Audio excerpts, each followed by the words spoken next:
Hello and welcome to the Commander's Quarters, your Magic the Gathering source that helps you command your budget.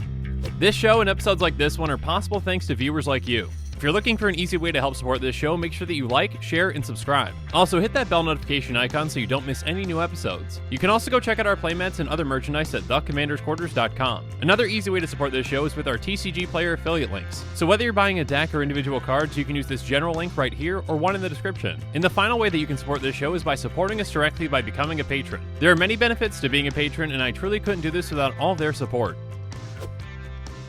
When it comes to deck techs, the Golden Pig is going to be the #1 card out of the 99.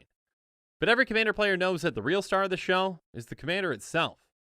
That's why the Golden Pig Awards were created, so that every year Commanders could compete for the honorable title of Golden Pig of the Year. So thank you for joining me today for the first annual Golden Pig Awards. There were 187 brand new Commanders from 2020, but these 10 stood above the rest. Now, only one of these Commanders can actually get the Golden Pig Award, but I still want to highlight the others as well. So let's get the award ceremony started with number 10. And coming in at 10th place is the adorable and deadly Tinybones Trinket Thief. Tinybones is a 1/2 skeleton rogue that costs 1 and a black. It has at the beginning of each end step, if an opponent discarded a card this turn, you draw a card and you lose 1 life. And by paying 4 black, each opponent with no cards in their hand loses 10 life. Tinybones is a discard tribal commander that can provide you a lot of card advantage and even a way to win. We really haven't seen too many discard tribal commanders, and this one really takes the cake. Not only are you making your opponents have card disadvantage, but you're getting card advantage from making them discard. And when they have no hand, you can really hit them while they're down by making them lose life for not having a hand. Some types of cards that can really work well with Tinybones are Bottomless Pit, Dark Deal, and Liliana's Caress. Bottomless Pit is an enchantment that says during each player's upkeep that player discards a card at random. Though this may affect you as well, you're going to get a ton of value out of it. Because the card is discarded at random, that can be a detrimental blow to your opponents getting rid of some of their best cards. And if each of your opponents has a card to discard, you're going to be drawing 3 cards for the price of 3 life. And then Dark Deal is a wheel that can really come in handy in this deck as well. It says each player discards all the cards in their hand, then draws that many -1. And this card especially pairs well with a card like Liliana's Caress that says whenever an opponent discards a card, that player loses 2 life. There are other effects like this that can be just as deadly in this kind of a deck. And again, with Tinybones, Discard Tribal finally has a commander that it can call its own. But now it's time for us to move on to number 9. And coming in at 9th place is Araumi of the Dead Tide. Araumi is a 1/4 Merfolk wizard that costs 1 blue-black. Araumi has tap, exile cards from your graveyard equal to the number of opponents you have. Target creature card in your graveyard gains Encore until end of turn. The Encore cost is equal to its mana cost. So for Encoring, you're going to be exiling the creature card and paying its mana cost, and for each opponent, you create a token copy that attacks that opponent this turn if able. They gain haste, sacrifice them at the beginning of the next end step, activate only as a sorcery. So this commander is a repeatable source of Encore, which is a brand new mechanic in Commander Legends. It's a unique mechanic that is more powerful the more opponents that you have. Again, if you've got more opponents, you get more tokens of that creature. What I really like about this design though is the balance of it. Because Araumi makes you exile cards from your graveyard equal to the number of opponents that you have. So essentially the cost to activate is worse, but the payoff is higher with the more opponents that you have. Later on in the game, the activation will cost less, but the payoff is going to be worse. Again, I think this is a really well-designed commander with a really unique space. So some cards that could really help out this commander are Perpetual Timepiece, Stitcher Supplier, and Masker Worm. Repeatable mill effects like Perpetual Timepiece can come in huge for this kind of a deck. And creatures that mill you as well can be especially effective with Araumi. If you have 3 opponents and you Encore Stitcher Supplier, you're going to be milling 9 when they come in, and then 9 when they go out. So that's going to be milling 18 cards for just 1 mana. And speaking of efficient, Masker Worm can be a fantastic Encore target as well. When it enters the battlefield, creatures your opponents control get -2/-2 until end of turn, and then whenever a creature an opponent controls dies, that player loses 2 life. So if you get 3 copies of this, that's going to be -6/-6 until end of turn for all creatures your opponents control, and whenever one of their creatures dies, they lose 6 life. Araumi can do a lot of powerful things, and again, I really like the balanced design. Next up though, let's move on to number 8. And coming in at 8th place, we've got Bruvac the Grandiloquent. Bruvac is a 1/4 human advisor that costs 2 and a blue. He has if an opponent would mill 1 or more cards, they mill twice that many cards instead.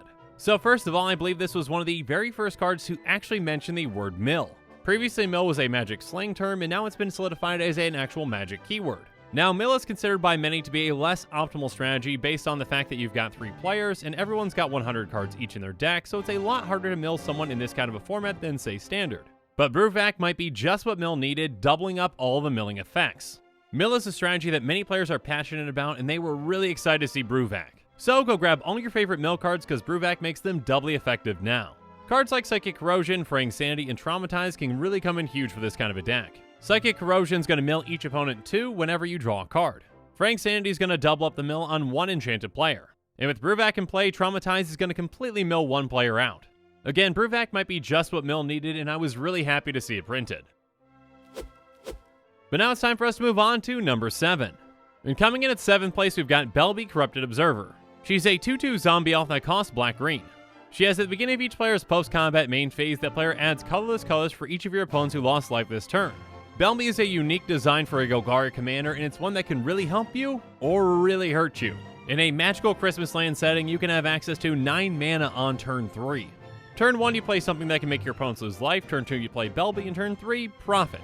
But keep in mind that your opponents can get benefits from this as well. And although they don't get benefits from you losing life, they get benefits from whenever they lose life. So if they crack a fetch land or they play a shock land, they're going to be able to ramp just by doing that. Belbe is a really high-risk, high-reward commander that can really change the direction of the game before the game even starts. Some cards for Belbe to consider, though, are Vicious Conquistador, Pestilence, and Artisan of Kozilek. Vicious Conquistador is one of those fantastic turn 1 plays for this deck. It says whenever it attacks, each opponent loses 1 life. And then Pestilence is a great repeatable effect that can also make opponents lose life whenever you need to. At the end of the turn, if there are no creatures in play, you have to sacrifice it, but you can pay a black to deal 1 damage to each creature and each player. So by activating this on your turn, you're essentially generating 5 mana. And of course, you want those big payoff cards like some Eldrazi, like Artisan of Kozilek. Again, a turn 3, 10-9 Annihilator 2 is pretty deadly. But again, with Belbe, with those kinds of rewards, comes a bunch of risk as well, because you just might ramp your opponents into their big threat too. Next up though, let's move on to number 6. And coming in at 6th place, we've got Archelos, Lagoon Mystic. Archelos is a 2/4 turtle shaman that costs 1 black, green, blue. As long as Archelos is tapped, other permanents enter the battlefield tapped. As long as Archelos is untapped, other permanents enter the battlefield untapped. So Archelos is an expert at controlling the pace of play. When used correctly, it can slow your opponents down and even speed you up. By keeping Archelos untapped on your turn, you can force things to come into play untapped even though they wouldn't have. And by ensuring that your turtle is tapped on your opponent's turns, you're going to slow them down even on lands. Something like a fetch land becomes incredibly slow when played against this turtle. Even their basic lands are going to be slow as well. So some cards to consider for this deck are going to be cards like Simic Growth Chamber, Reshape the Earth, and Opposition. Bounce lands like Simic Growth Chamber usually come into play tapped, but not with this commander. So make sure you take advantage of those lands that would otherwise come into play tapped. And then land ramp spells are no longer delayed, so you can take advantage of those lands that come into play right away. Paying 9 mana to get 10 lands into play untapped is huge. And of course you need ways to tap your turtle down whenever you want, like Opposition. It says tap an untapped creature you control, tap target artifact, creature, or land. So this can really help you control the board and keep even more things tapped down. So this turtle commander is very flavorful, and its design is really unique. And now it's time for us to move on to number 5. And coming in at 5th place, we've got Obeka, Brute Chronologist. Obeka is a 3/4 ogre wizard that costs 1 blue, black, red. She has tapped. The player whose turn it is may end the turn. So you exile all spells and abilities from the stack. The player whose turn it is discards down to their maximum hand size. Damage wears off in this turn and until end of turn effects end. Essentially, this is a Sundial the Infinite as a commander, but with a twist. Again, this allows you to end your opponent's turns if they want it ended. So you can definitely use this for your own gain, but you can also use it in a political way as well. You might be able to get your opponent out of a hairy situation, or you've got something that benefits them even further when their turn ends. Regardless, some cards that can benefit you with Obeka are Ideas Unbound, Fell on the Third Path, and Final Fortune. Ideas Unbound says draw 3 cards, discard 3 cards at end of turn. Obeka can essentially stop you from discarding those cards, so 2 mana for 3 cards is a huge deal. And then Feldon can make temporary copies of creatures in your graveyard, but Obeka makes those creatures permanent. And then there's Final Fortune, which says take an extra turn after this one. At the end of that turn, you lose the game. But with Obeka, instead of losing the game, you just got an extra turn spell for just 2 mana. Again, being basically a Sundial the Infinite for everyone makes Obeka a really interesting build around. But now it's time for us to move on to number 4.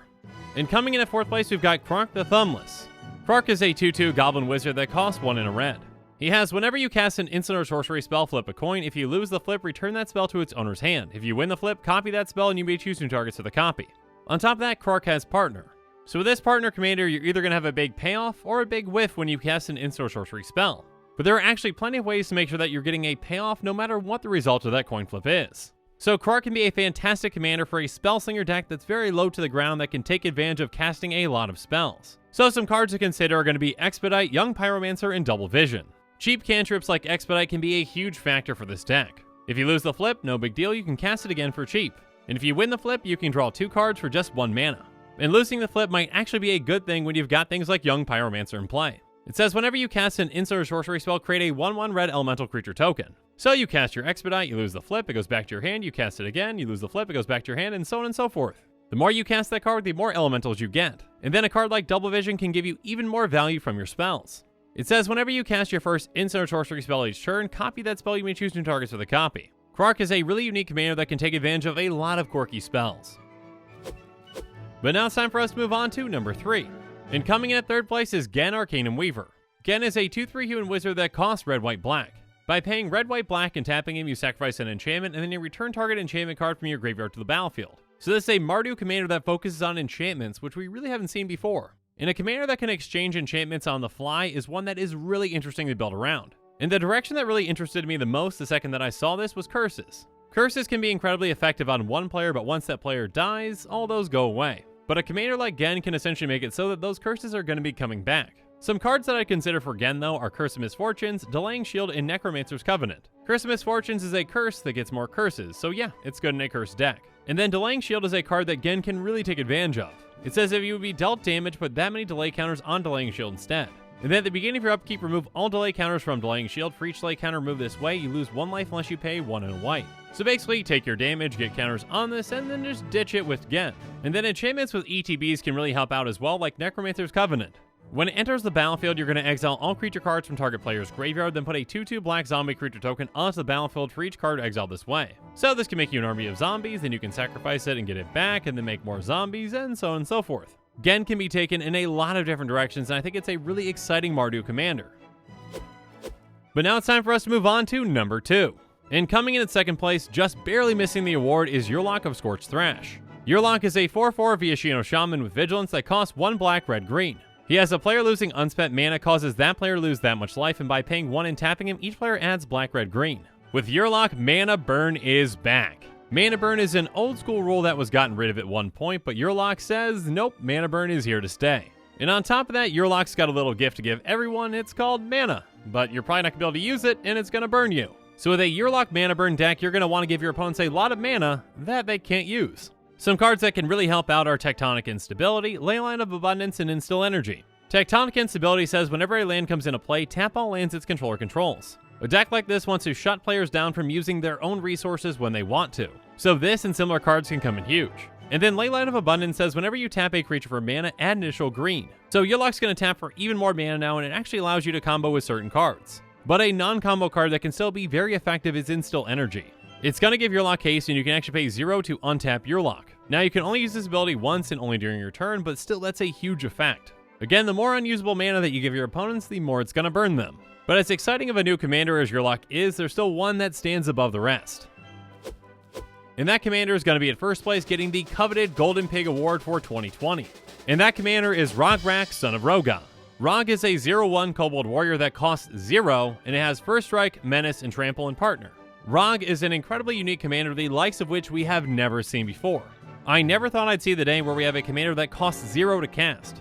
And on top of that, I never thought it would be a partner commander. It is incredibly impressive that they made a 0 mana partner commander that is not broken in any way. And it's also one that has inspired many players to build a fun deck around Rog. Rog is a Voltron-style commander, and again with partner, you can pick and choose what fits Rog best. He's a commander that can have some incredibly powerful early plays with the right hand. He's that magical Christmas land commander that you just want to see go off. So Rog, have your turn 1 Colossus Hammer, followed by a turn 2 Resolute Strike and Assault Strobe for a turn 2 kill. Is this incredibly specific and unlikely to happen? Sure, but is it fun? It definitely is. Designing Rog was an incredible challenge, and to me, the designer did an incredible job and knocked it out of the park with this one. Again, to be able to balance a 0 mana commander that is also a partner commander is huge. And because I never thought I'd see the day when that happened, Rog, you definitely earned the Golden Pig Award of 2020. So congratulations, Rog, your trophy's in the mail. I'm sure you'll find a good spot for it in Care Keep. And with that, this show is coming to a close, so it's my turn to hear from you. So in the comments below, let me know if you think the judges got it right. Was the correct Golden Pig selected, or was another one more deserving? So yeah, let me know in the comments below, and as always, thanks again and have a good one.